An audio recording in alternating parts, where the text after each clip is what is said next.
وبركاته.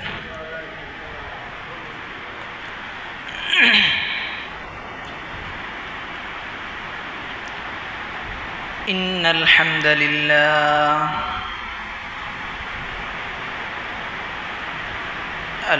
لله نحمده ونستعينه ونستغفره ونؤمن به ونتوكل عليه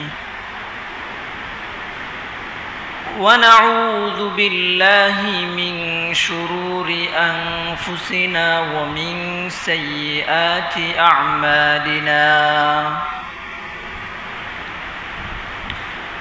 من يهد الله فلا مضل له ومن يضلله فلا هادي له. ونشهد أن لا إله إلا الله وحده لا شريك له.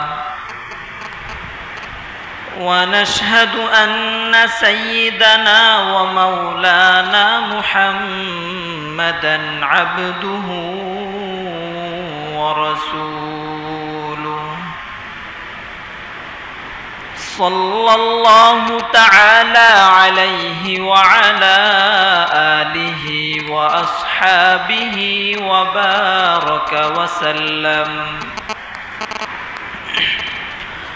وبارك وسلم تسليما كثيرا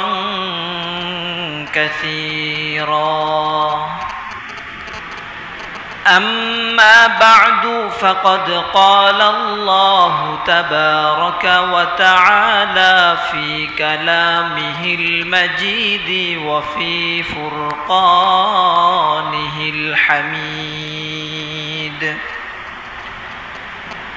أعوذ بالله من الشيطان الرجيم. بسم الله الرحمن الرحيم.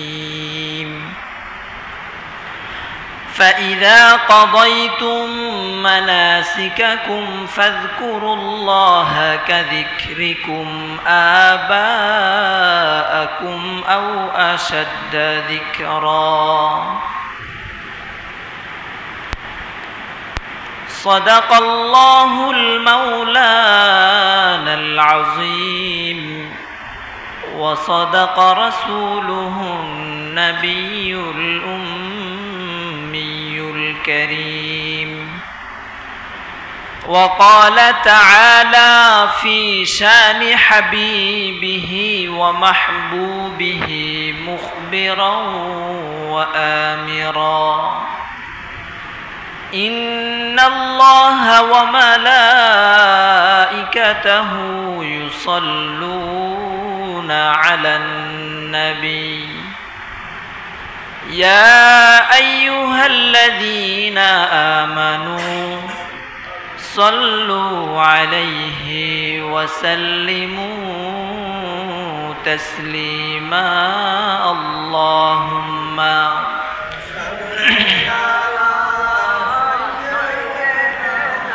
مولانا محمد وعلى آله مولانا محمد। যেই নবীজির আগমনে সৃষ্টি জগৎ উজালা, সেই নবীজির মহব্বতে দুরুদ পড়ো নিরালা। আল্লাহুম্মা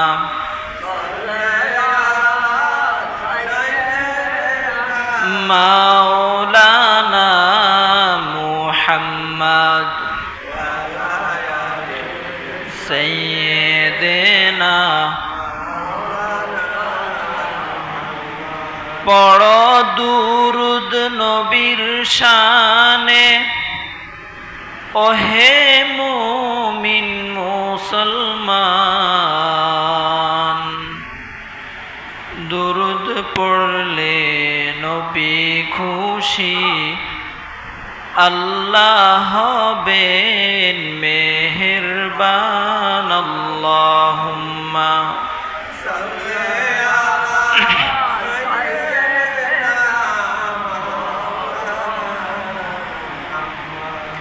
وعلى آله مولانا محمد بلغ العلا بكماله كشف الدجى بجماله حسنت جميع خصاله صلوا عليه وآله لا إله إلا الله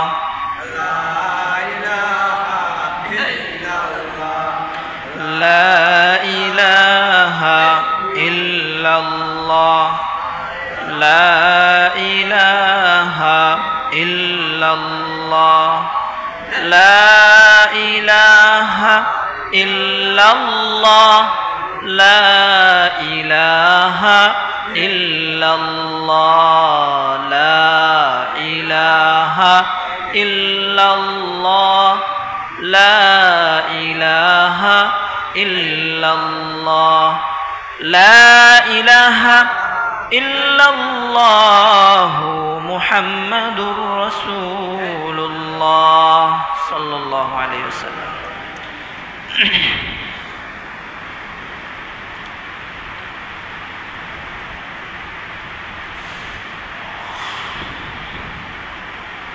সম্মুখপানে উপবিষ্ট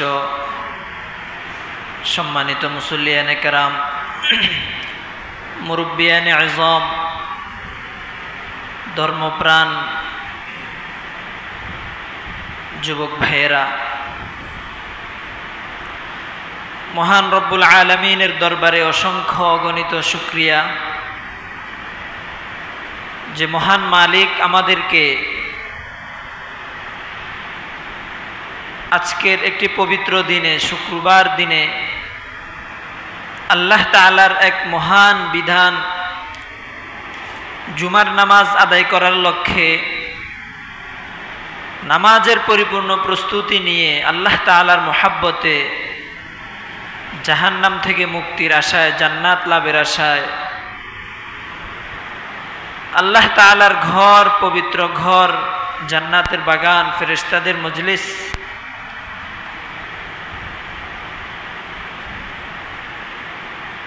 এই জান্নাতি পরিবেশে আল্লাহ তাআলার কুদরতি পায়ে সিজদা করার লক্ষ্যে আল্লাহ তাআলার ঘরে আসার এবং বসার তৌফিক দান করেছেন।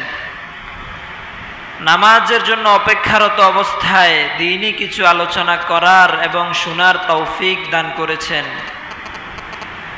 এই জন্য আমরা সকলেই অন্তরের অন্তঃস্থল থেকে মহান মালিকের দরবারে সুউচ্চ আওয়াজে একবার কালিমাতু শুকর আদায় করি। সকলেই বলি আলহামদুলিল্লাহ।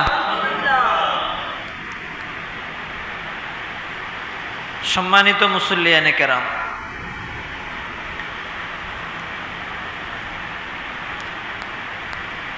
আমরা অত্যন্ত গুরুত্বপূর্ণ কিছু সময় অতিবাহিত করে এসেছি। জিলহজ মাসের শুরু থেকে খুবই গুরুত্বপূর্ণ ইবাদতের একটি মৌসুম আমাদের থেকে অতিবাহিত হয়েছে।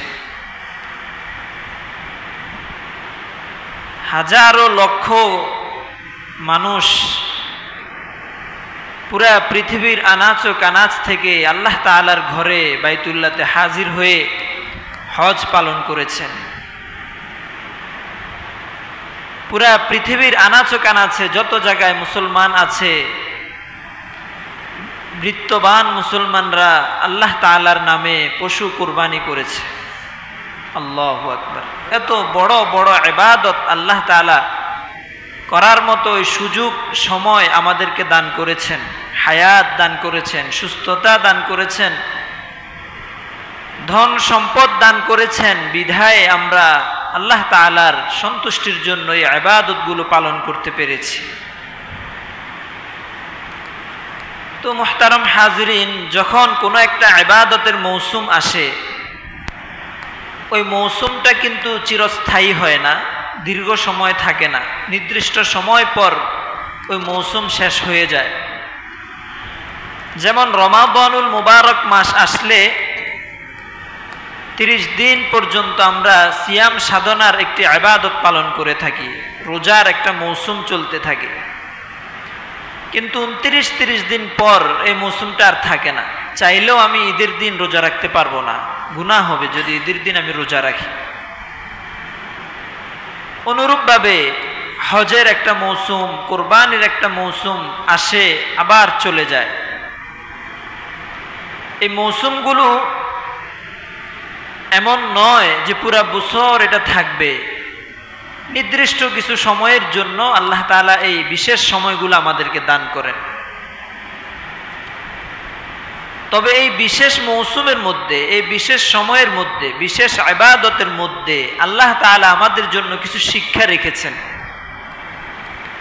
যে শিক্ষাগুলো আমরা ওই নির্দিষ্ট সময়ের মধ্যে শিক্ষা অর্জন করে সময় চলে যাওয়ার পর আমরা ওই শিক্ষার উপরে অটল থাকব, ওই শিক্ষা নিয়ে আমরা আমাদের জীবন যাপন করব। এটাই আল্লাহ তাআলার মানসা। রমাদানুল মুবারক 30 দিন আল্লাহ তাআলা বান্দাকে দান করেছেন তাকওয়া অর্জন করার জন্য, আল্লাহর ভয় অর্জন করার জন্য। তো বান্দা এই 30 দিন রোজা রেখে আল্লাহ তাআলার ভয় শিক্ষা করার একটা চর্চা করবে, প্র্যাকটিস করবে, শিক্ষা অর্জন করবে, আল্লাহর ভয় শিখবে। মৌসুম চলে যাবে, রমাদান শেষ হয়ে যাবে ঠিক, তবে সেই যে আল্লাহ তাআলার ভয়ের যে একটা শিক্ষা অর্জন করেছে, এই শিক্ষা কিন্তু বিলুপ্ত হবে না। এমন নয় যে রোজা শেষ তো আল্লাহর ভয়ের কাজও শেষ, এখন থেকে আর আল্লাহকে ভয় করার কিছু নেই, যেভাবে ইচ্ছে ওইভাবে চললাম, মন মতো চললাম। কোন কাজে আল্লাহ সন্তুষ্ট হচ্ছেন, কোন কাজে আল্লাহ অসন্তুষ্ট হচ্ছেন, কোনটা আল্লাহ তাআলা করতে বলেছেন, কোনটা ছাড়তে বলেছেন, কোনো কিছু আমি তারতম্য করলাম না। আমি মনে করলাম রমাদান চলে গেছে তো সব কিছু চলে গেছে। এটা একটা ভুল ধারণা। বরং রমাদান চলে গিয়েছে, কিন্তু রমাদানের শিক্ষা আপনার আমার মধ্যে যেন থেকে যায়। অনুরূপভাবে হজের মৌসুম আসে, কুরবানির মৌসুম আসে। যদিও হজ নির্দিষ্ট একটা ইবাদত, কুরবানি নির্দিষ্ট একটা ইবাদত, কিন্তু এই ইবাদতগুলোর মধ্যে আমাদের জন্য অনেক কিছু শিক্ষণীয় আছে। গতানুগতিক ইবাদত পালন করলাম, কিন্তু এই ইবাদতের মৌলিক শিক্ষাটা আমি অর্জন করলাম না, তো তাহলে আমি নিজেকে ব্যর্থ বলে আখ্যায়িত করতে হবে।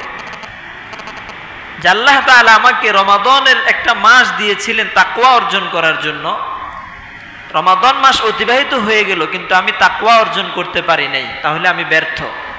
যদিও আমি 30 দিন পূর্ণ রোজা রাখি, যদিও আমি 30 দিন পূর্ণ তারাবি আদায় করি, রমাদানের রোজা এবং তারাবির সওয়াব আমি পেয়ে যাব, কিন্তু রমাদানের যে শিক্ষা, ওই শিক্ষা আমি অর্জন করতে পারলাম না।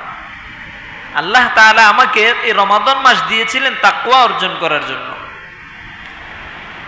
অনুরূপভাবে আল্লাহ তাআলা হজ, কুরবানি এই ইবাদতগুলো আমাদেরকে দান করেছেন বিশেষ কিছু জিনিস আমাদেরকে শিক্ষা করার জন্য, শিক্ষা দেওয়ার জন্য। সর্বপ্রথম যে শিক্ষা তা হলো ত্যাগ। আল্লাহ তাআলার জন্য, আল্লাহকে পাওয়ার জন্য, আল্লাহর ভালোবাসা পাওয়ার জন্য আমার নিজের প্রিয় একটা বস্তু আমি আল্লাহর জন্য কোরবানি করে দিলাম। আল্লাহু আকবার। এই কোরবানি বাহ্যিকভাবে যদিও আমরা পশুর গলায় কোরবানি করে থাকি, পশু জবাইয়ের মাধ্যমে কোরবানি করে থাকি, প্রকৃত কোরবানি হবে আমি যদি আমার নিজের নফসের যে কুমন্ত্রণা আছে, আমার যে ভিতরে একটা শয়তান আছে, নফস আছে, যে সব সময় আমাকে মন্দ কাজের দিকে ধাবিত করে, আমি যদি পশুর গলায় ছুরি চালানোর সময় যদি এই কথা চিন্তা করি যে আমি আমার নফসের গলায় ছুরি চালাইতেছি, আজকের এই মুহূর্তের পর থেকে আমি কখনোই আমার এই নফসের কথায় চলবো না, আমি সব সময় আমার আল্লাহ তাআলার কথায় চলবো, আল্লাহর বিধান অনুযায়ী চলবো, আল্লাহর যেটা চাহিদা, আল্লাহ তাআলার যেটা মানসা, আল্লাহ তাআলা আমার কাছে যেভাবে চায়, যা চায় আমি ওভাবেই চলব। কোরআনুল কারীমে আল্লাহ তাআলা ইরশাদ করেন, ওয়া নাফসিন ওয়া মা সাওয়াহা ফাআলহামাহা ফুজুরাহা ওয়া তাকওয়াহা কদ আফলাহা মান যাক্কাহা ওয়া কদ খাবা মান দাসসাহা। যা আমি প্রত্যেকটা ব্যক্তির ভিতরে, প্রত্যেকটা মানুষের ভিতরে একটা নফস দান করেছি, একটা শক্তি, একটা আত্মা, পরিচালক একটা শক্তি তার ভিতরে আমি দান করেছি। ফাআলহামাহা ফুজুরাহা ওয়া তাকওয়াহা, এই নফসকে আমি সমস্ত ভালো মন্দের কাজ শিখিয়ে দিয়েছি। কোন কাজগুলো ভালো, কোন কাজগুলো খারাপ, সমস্ত কাজ আমি আমার এই নফসকে, আমার বান্দার ভিতরের এই নফসকে আমি শিখিয়ে দিয়েছি। তারপর আল্লাহ তাআলা বলেন, কদ আফলাহা মান যাক্কাহা, দুনিয়াতে এসে আমার যে বান্দা মেহনত করে, চেষ্টা করে তার এই নফসকে সে শুধরিয়ে নিতে পারবে, তার নফসকে সে ভালো দিকে ধাবিত করতে পারবে, ভালো কাজের দিকে ধাবিত করতে পারবে, কদ আফলাহা, এই ব্যক্তি চির সফল কাম।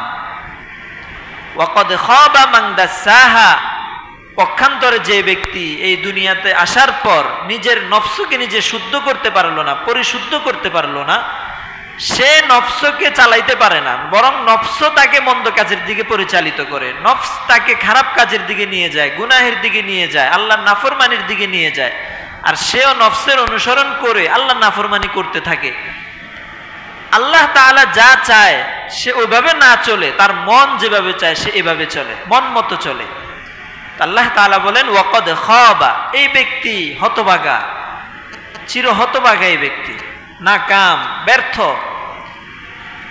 হাদিস শরীফের মধ্যে রাসূলুল্লাহ সাল্লাল্লাহু আলাইহি ওয়াসাল্লাম ইরশাদ করেন, আলা ইন্না ফিল জাসাদি লামুদগাতুন ইযা সালুহাত সালুহাল জাসাদু কুল্লুহু ওয়া ইযা ফাসাদাত ফাসাদাল জাসাদু কুল্লুহু। পয়গম্বর আরবি সাল্লাল্লাহু আলাইহি ওয়াসাল্লাম ইরশাদ করেন, ও আমার উম্মত, তোমাদের প্রত্যেকের ভিতরে একটি গোশতের টুকরা আছে। আলা ইন্না ফিল জাসাদি লামুদগাহ, তোমাদের প্রত্যেকের শরীরের বাম পাজরে একটা গোশতের টুকরা আছে, যেই টুকরাটাকে কলব বলা হয়, অন্তর বলা হয়, মন বলা হয়। প্রিয় নবী বলেন, ইযা সালুহাত, যখন ওই গোশতের টুকরাটা শুদ্ধ হয়ে যাবে, সালুহাল জাসাদু কুল্লুহু, তাহলে তোমার পুরা শরীর শুদ্ধ হয়ে যাবে। ওয়া ইযা ফাসাদাত ফাসাদাল জাসাদু কুল্লুহু, আর যদি এই গোশতের টুকরাটা নষ্ট হয়ে যায় তাহলে তোমার পুরা দেহ নষ্ট হয়ে যাবে। পুরা শরীরের ড্রাইভার, চালিকা শক্তি হলো এই গোশতের টুকরা। এই গোশতের টুকরা যা কল্পনা জল্পনা করে, যা করতে চায়, আমার অঙ্গ প্রত্যঙ্গ দ্বারা তাই প্রকাশিত হয়। আমার মন চায় আমি মিথ্যা কথা বলবো, তো আমার জবান দিয়ে মিথ্যা কথা বের হয়। আমার মন চায় আমি কাউকে আঘাত করব, তো আমার হাত অন্যায়ভাবে কাউকে আঘাত করে। আমার মন চায় আমি কান দিয়ে কোনো খারাপ আওয়াজ শুনবো, গান শুনবো, বাদ্য শুনবো, তখন আমার কান দিয়ে আমি গান শুনি। আমার মন বলে আমি কাউকে এখন গালি দিব, তখন আমি কাউকে গালি দেই। আমার মন বলে আমি এখন চুরি করব, তো আমি চুরি করি। যত অপরাধ আমার হাত পাও দ্বারা, জবান দ্বারা, চক্ষু দ্বারা, কান দ্বারা সংগঠিত হয়, সর্বপ্রথম ওই গুনাহের সিগন্যালটা আমার ওই অন্তর থেকে আসে, মন থেকে আসে।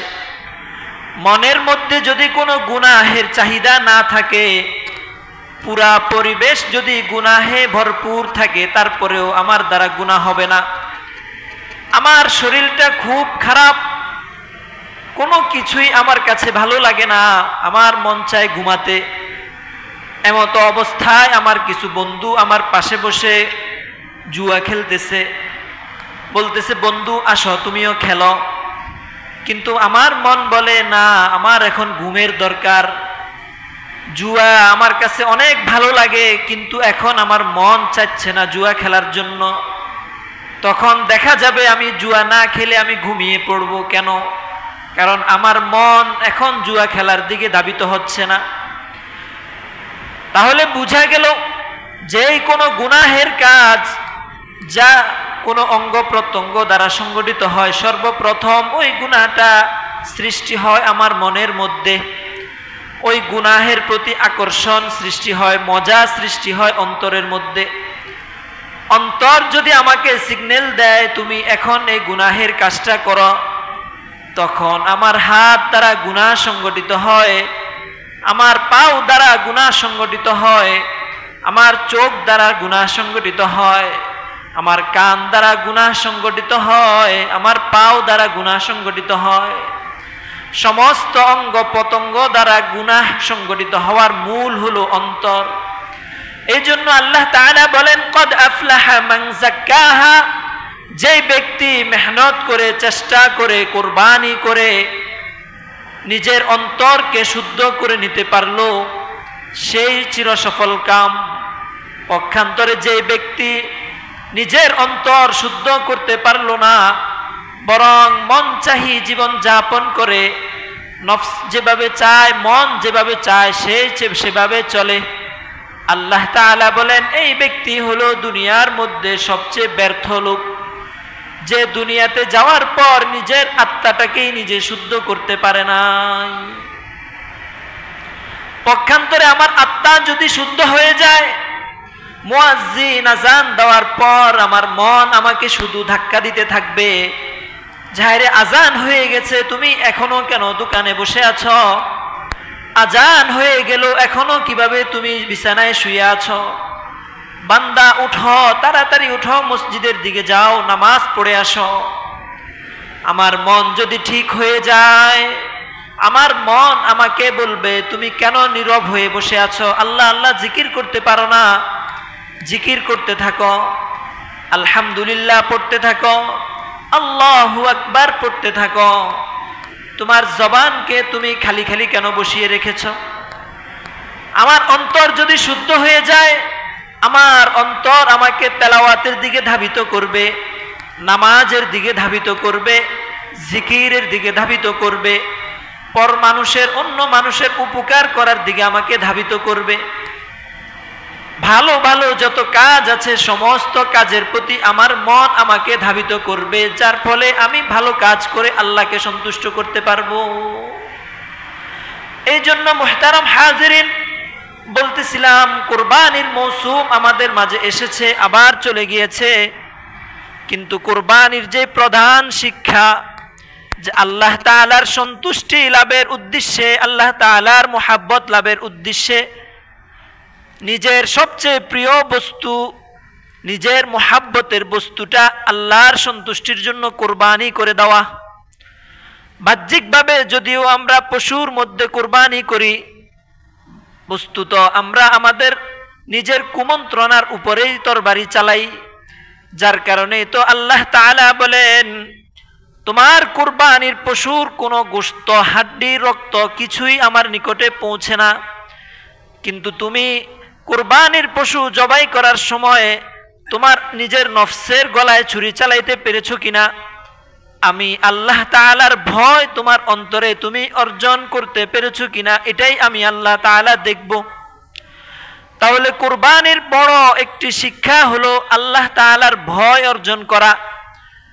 আমার মন কোন গুনাহের দিকে ধাবিত করে আমাকে, কিন্তু আমি আল্লাহ তাআলার মুহাব্বতে, আল্লাহ তাআলার ভয়ে আমার নিজের মনের উপরে আমি তরবারি চালাবো না।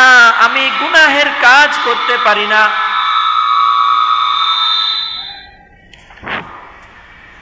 আমি আমার আল্লাহ তাআলাকে ভয় পাই। আমি যদি এখন গুনাহের কাজ করি, কাল হাসরের ময়দানে আল্লাহ তাআলা আমাকে এই গুনাহের জন্য কঠিন শাস্তি দিবে। ও আমার নফস, ও আমার মন, একটু চক্ষু বন্ধ করে কল্পনা করো, এই দুনিয়াতে যদি একটা মোমবাতির মধ্যে একটু আগুন জ্বালিয়ে তোমাকে বলা হয় 1 মিনিট এই আগুনের মধ্যে তোমার আঙ্গুলটা তুমি দিয়ে রাখো। ও মন, পারবা 1 মিনিট আগুনের মধ্যে আঙ্গুলটা দিয়ে রাখতে? দুনিয়ার চুলার মধ্যে যে আগুন জ্বলে, তোমাকে যদি 5 মিনিট ওই আগুনের মধ্যে রাখা হয়, নফস তুমি কি পারবা ওই আগুনের গরম সহ্য করতে? তুমি যে গুনাহ করতেছ, কুদৃষ্টি দিচ্ছ, জবান দিয়ে কাউকে গালি দিচ্ছ, হাত দ্বারা কারো সম্পদ নষ্ট করছো, পাও দ্বারা কারো সম্পদ নষ্ট করছো, অন্যায়ভাবে কাউকে আঘাত করছো, এর বিপরীতে এর শাস্তি স্বরূপ আল্লাহ তাআলা তোমাকে যে জাহান্নামের আগুনে নিক্ষেপ করবে, ওই জাহান্নামের আগুন কিভাবে তুমি বরদাস্ত করবা, কিভাবে সহ্য করবা? দুনিয়ার আগুন আর জাহান্নামের আগুন 70 গুণ ব্যবধান হবে। দুনিয়ার আগুনকে যদি আরো 70 গুণ বৃদ্ধি করা হয়, এই আগুনের যেই পরিমাণ তাপ হবে, জাহান্নামের আগুনের সেই পরিমাণ তাপ হবে। দুনিয়ার আগুন প্রথমে মানুষের পশম পুড়াবে, তারপর চামড়া পুড়াবে, তারপর ভিতরে গিয়ে গোশত মাংস হাড্ডি পুড়াবে। কিন্তু জাহান্নামের আগুন এত তীক্ষ্ণ হবে, জাহান্নামের আগুন শরীরের সাথে লাগার সাথে সাথে সরাসরি কলিজার মধ্যে গিয়ে আঘাত করবে। এই আগুনের মধ্যে আল্লাহ তাআলা জাহান্নামীদেরকে নিক্ষেপ করবেন। পুড়তে পুড়তে পুড়তে পুড়তে 1000 বছরে আগুনের মধ্যে পুড়তে থাকবে।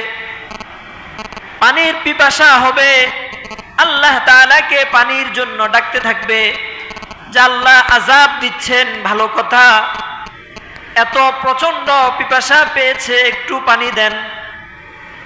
1000 বছর কান্না করার পরও আল্লাহ তাআলা এই জাহান্নামীর দিকে এক মুহূর্তের জন্য রহমতের দৃষ্টি দিয়ে তাকাবে না। 1000 বছর পর আল্লাহ তাআলা বলবেন ফেরেশতাদেরকে, দেখো এ কি বলে। তখন ফেরেশতারা বলবে, এ জাহান্নামী, কি হয়েছে তোমার? কেন আল্লাহকে এমন করে ডাকছো? বলবে, আমার খুব পিপাসা লেগেছে, একটু পানি পান করাও। ফেরেশতারা আল্লাহ তাআলার দরবারে গিয়ে বলবেন, আল্লাহ, আপনার এই জাহান্নামী বান্দা একটু পানি পান করতে চায়। আল্লাহ তাআলা তখন জাহান্নামীদেরকে আগুনে পোড়ানোর কারণে তাদের শরীর পচে গলে একটা নহর প্রবাহিত হয়ে যাবে। ওই পচা নহর থেকে এক পেয়ালা পুঁজ নিয়ে, রক্ত নিয়ে ফেরেশতাকে বলবেন, যাও এই জাহান্নামীকে পান করাও। পানিটা এত গরম হবে, এভাবে চেহারার সামনে আসার সাথে সাথেই পুরা চেহারা পুড়ে ঝলসে যাবে। কিন্তু ওই জাহান্নামীর পিপাসার তীব্রতা এত বেশি হবে, এই পানিটা কি গরম না ঠান্ডা তাও তার অনুভূতিতে আসবে না। তার চিন্তা হলো, আমি আমার পিপাসা নিবারণ করতে হবে, সাথে সাথে সে পানিটা খেয়ে ফেলবে। আর এই পানি তার ভিতরে গিয়ে কাটার মতো হয়ে আটকে যাবে। তারপর ভিতরে যত কিছু আছে, কলিজা, গুদ্দা, পেটের আতুরি বুজুরি সব কিছু নিয়ে পায়খানার রাস্তা দিয়ে ওই পানি বের হয়ে যাবে। একে তো আগুনে জ্বলতেছে, দ্বিতীয়ত এমন বিষাক্ত পানি আল্লাহ তাআলা তাকে পান করাবেন। এর মধ্যে সাপের দংশন, আরো বিভিন্ন গুনাহের কারণে বিভিন্ন ধরনের শাস্তি হতে থাকবে। ওই বান্দা তখন আল্লাহ তাআলাকে হাউমাউ করে ডাকতে থাকবে। আল্লাহ তাআলা বলবেন, বান্দা, তোমাকে আমি দুনিয়াতে অনেক সুযোগ দিয়েছিলাম। দুনিয়াতে তোমাকে প্রেরণ করার পর আসমানি কিতাব নাজিল করে তোমার সামনে সমস্ত ভালো মন্দের বিষয়গুলো তোমার সামনে পরিষ্কার করে দিয়েছিলাম। যুগে যুগে অসংখ্য নবী রাসূল প্রেরণ করে তোমার করণীয় বর্জনীয় বিষয়গুলো আমি তোমার সামনে উপস্থাপন করেছিলাম। নবীদের পর উলামায়ে কেরামদের মাধ্যমে তোমার করণীয় বর্জনীয় কাজগুলো, কোন কাজ করার দ্বারা আমি আল্লাহ খুশি হই, কোন কাজ করার দ্বারা আমি আল্লাহ নারাজ হই, কোন কাজ করলে তুমি জান্নাতে যাইতে পারবে আর কোন কাজ করলে তুমি জাহান্নামের শাস্তি ভোগ করতে হবে, এই বিষয়গুলো বিস্তারিতভাবে আমি তোমার সামনে প্রকাশ করে দিয়েছিলাম। প্রত্যেক জুমার বয়ানে তোমার সামনে খতিব সাহেবরা গুনাহের বিষয়গুলো সম্পর্কে তোমাকে সতর্ক করেছিল। নেক আমালগুলোর প্রতি তোমাকে উদ্বুদ্ধ করেছিল। কোন কাজে আল্লাহ খুশি, কোন কাজে আল্লাহ নারাজ তোমাদেরকে বিস্তারিত বলেছিল। বান্দা তখন কেন সময়টাকে কাজে লাগাও নাই? তখন বান্দা বলবে রব্বানা আবসারনা ওয়া সামি'না। আল্লাহ তখন তো মনের চাহিদায়, মনের কুমন্ত্রণায়, মনের ধোঁকায় পড়ে আপনার নাফরমানি করেছি। আযাবের এত ভয়াবহতা আমি কল্পনাও করতে পারি নাই। আজকে যখন নিজ চোখে জাহান্নামের আযাব দেখতে পেলাম, নিজ কানে যখন জাহান্নামের ভয়াবহতা শুনতে পেলাম, আল্লাহ আমার পরিপূর্ণ বুঝে চলে আসছে। আরেকটা বার আমাকে সুযোগ দেন, ফারজি'না না'মাল সালিহা। আল্লাহ আরেকবার আমাকে দুনিয়াতে যাওয়ার সুযোগ দেন। এবার দুনিয়াতে গেলে আর কোনো গুনাহের কাজ করব না। 24 ঘন্টার 24 ঘন্টাই আপনার ইবাদতের মধ্যে কাটিয়ে দিব। আপনি খুশি হবেন এমন কাজের মধ্যে সবসময় ব্যস্ত থাকব। এক মুহূর্তের জন্য, এক সেকেন্ডের জন্য আপনার নাফরমানিতে লিপ্ত হব না। আল্লাহ তাআলা তখন বলবেন আওয়ালাম নুআম্মিরকুম মা ইয়াতাযাক্কারু ফীহি মান তাযাক্কারা ওয়া জাআকুমুন নাযীর। ও বান্দা, আমি কি তোমাকে এতটুকু সময় দেই নাই এবং তোমার নসিহত গ্রহণের জন্য যেই সকল উপকরণ দরকার, ওই সকল উপকরণ কি আমি আল্লাহ তোমার জন্য দেই নাই? ওয়া জাআকুমুন নাযীর, তোমার নিকটে কি আমার ব্যাপারে, আমার আযাবের ব্যাপারে ভীতি প্রদর্শনকারী কোনো ব্যক্তি আসে নাই? আমি কি রসুল প্রেরণ করি নাই? আমি কি ওয়ারিসে আম্বিয়া উলামায়ে কেরাম তোমার সমাজের মধ্যে প্রেরণ করি নাই? তারা কি তোমার নিকট খুলে খুলে গুনাহের কথাগুলা আলোচনা করে নাই? কেন তুমি তখন মানতে পারলে না? আর তোমাকে সুযোগ দেওয়া হবে না। ফাযুকু ফামা লিয-যালিমিনা মিন নাসির। আজকের এই দিবসে জাহান্নামের আযাব ভোগ করা ছাড়া তোমার আর কোনো বিকল্প ব্যবস্থা নাই। এই আযাব থেকে রক্ষা করার জন্য কোনো সাহায্যকারীও তোমার জন্য নাই। দুনিয়াতে আল্লাহ তাআলা আমাদেরকে এমন একটা শক্তি দান করেছেন, চাইলে আমি আল্লাহর সন্তুষ্টি অনুযায়ী চলতে পারি, আল্লাহর মোহাব্বতের তরিকায় চলতে পারি। আবার চাইলে আল্লাহ অসন্তুষ্ট হবেন এমন কাজেও আমি চলতে পারি, এমন তরিকায়, এমন রাস্তায়ও আমি চলতে পারি। আল্লাহ তাআলা কাউকে কোনো কাজের মধ্যে বাধা দিবেন না, কারণ আল্লাহ তাআলা এই দুনিয়াতে আমাদেরকে প্রেরণ করেছেন পরীক্ষা দেওয়ার জন্য। কিসের পরীক্ষা? আল্লাহ তাআলা আমাদের মনের মধ্যে যে দুই ধরনের চাহিদা দিয়ে দিয়েছেন, আল্লাহ তাআলা এই দুনিয়াতে প্রেরণ করে আমাদের থেকে পরীক্ষা নেবেন যে এই বান্দা সে কি তার মনের চাহিদার দিকে ধাবিত হয় না আমি আল্লাহ তাআলার চাহিদার দিকে ধাবিত হয়। যেই বান্দা দুনিয়াতে এসে আল্লাহ তাআলার চাহিদা অনুযায়ী চলবে সেই কামিয়াব, সেই পরীক্ষার মধ্যে সফল কাম। আর যে ব্যক্তি দুনিয়াতে এসে আল্লাহ তাআলাকে ভুলে যায়, যার অন্তরে আল্লাহ তাআলার ভয় থাকে না, বরং নিজের মন যেভাবে চায় ওইভাবেই চলতে থাকে, এই ব্যক্তি পরীক্ষার মধ্যে ফেল হয়েছে, ব্যর্থ হয়েছে। আল্লাহ তাআলা পরীক্ষার একটা নির্দিষ্ট সময় শেষ হওয়ার পর আপনাকে আমাকে মৃত্যু দিয়ে দিবেন। মৃত্যুর পর আর কাউকে পরীক্ষা দেওয়ার আর কোনো সুযোগ দেয়া হবে না। দুনিয়াতে যেমনি ভাবে পরীক্ষার হলে 3 ঘন্টা 3.5 ঘন্টা সময় দেয়া হয়, একটা প্রশ্নপত্র হাতে দিয়ে দেওয়া হয়, প্রশ্নপত্র দেখে এই ব্যক্তি 3 ঘন্টা পর্যন্ত তার কাগজের মধ্যে যা ইচ্ছা তা লিখতে পারে। 3 ঘন্টা শেষ হয়ে যাওয়ার পর সে যদি বলে যে ও পরীক্ষার হল সুপার, আমাকে আরেক মিনিট সময় দেন, আর 10টা মিনিট সময় দেন, কি বলেন? সময় দেয়া হবে তাকে? সময় দেয়া হয় না। আল্লাহ তাআলাও মৃত্যুর মাধ্যমে আমাদের পরীক্ষার সময় শেষ করে দেন। মৃত্যুর পর আর কারোর জন্য পরীক্ষার পার্চায় কোনো কিছু লেখার আর সুযোগ থাকে না। মৃত্যুর আগ পর্যন্ত বান্দা যে আমল করবে, ভালো করুক অথবা মন্দ করুক, সমস্ত কিছু আল্লাহ তাআলা তার আমল নামায় লিপিবদ্ধ করে রাখে। মৃত্যুর পর তার আমল অনুযায়ী তার সাথে আল্লাহ তাআলার ব্যবহার শুরু হয়ে যায়। কোনো বান্দা যদি দুনিয়াতে এসে নিজেকে আল্লাহর ইচ্ছা মোতাবেক পরিচালনা করতে পারে, নিজের মনের কুপ্রবৃত্তিগুলা যদি দমন করতে পারে, মৃত্যুর সাথে সাথে আল্লাহ তাআলা তার জন্য জান্নাতের দরওয়াজা খুলে দেয়, একদল রহমতের ফেরেশতা তার জন্য পাঠিয়ে দেয়। এই ব্যক্তি মৃত্যু থেকে নিয়ে কবর, হাসর, ফুলসিরাত, জান্নাতে পৌঁছা পর্যন্ত তার এই দীর্ঘ সফর তার জন্য আল্লাহ তাআলা আরামদায়ক বানিয়ে দেয়। পক্ষান্তরে যে ব্যক্তি দুনিয়াতে এসে আল্লাহর ইচ্ছা মোতাবেক চলল না, নিজের মনের কুপ্রবৃত্তি অনুযায়ী জীবন যাপন করলো, আল্লাহ তাআলা মৃত্যুর সময় থেকে তার জন্য আযাবের দরওয়াজা খুলে দেয়। এই ব্যক্তির মৃত্যুটা বড় ভয়ঙ্কর অবস্থায় মৃত্যু হয়। মৃত্যুর পর জাহান্নামের আযাব, জাহান্নামের ফেরেশতা তার সাথে নিয়োজিত করে দেয়া হয়। এই ব্যক্তি কবরে যাওয়ার পর তার কবরে আযাব শুরু হয়ে যায়। আল্লাহ তাআলা তাকে জাহান্নামের আযাবের পোশাক পরিয়ে দেয়। জাহান্নাম থেকে একটা বিছানা তার কবরে বিছিয়ে দেয়া হয়। এই ব্যক্তির ফুলসিরাত কত কঠিন হবে, হাসর কত কঠিন হবে, মিজান কত কঠিন হবে।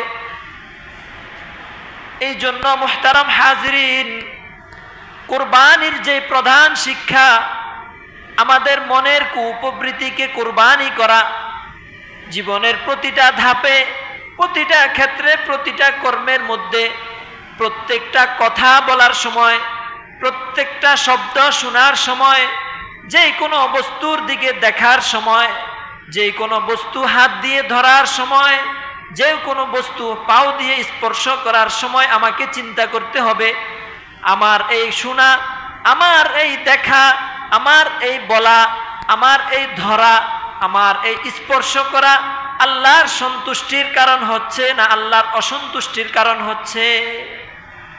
প্রত্যেকটা কাজ ভেবে চিনতে তারপরে সামনে আগ বাড়া।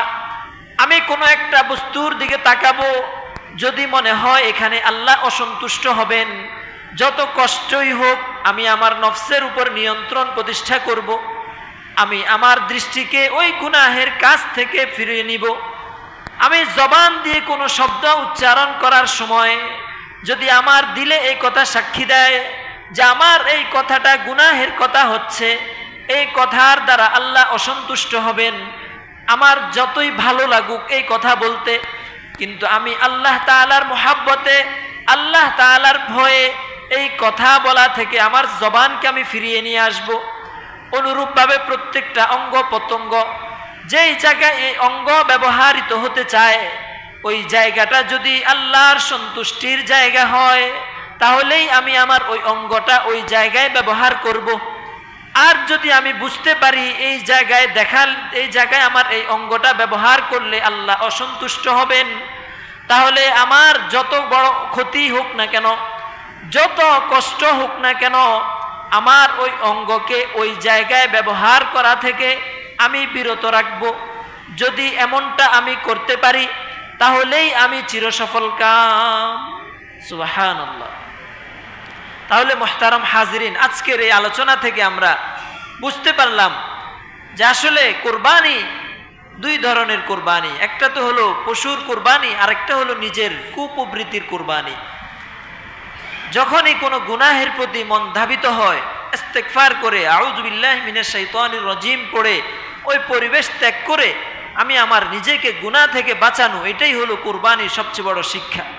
আল্লাহ তাআলা আমাদের প্রত্যেককে কুরবানির এই শিক্ষা অর্জন করে বাকি জীবন এই শিক্ষায় শিক্ষিত হয়ে, এই দীক্ষায় দীক্ষিত হয়ে, এই দীক্ষার সাথে আমাদের জীবন যাপন করার আল্লাহ তাআলা আমাদের প্রত্যেককে তৌফিক দান করুন। যারা আমরা কবলাল জুমা 4 রাকাত সুন্নত পড়ি নেই, সুন্নত পড়ে নেই।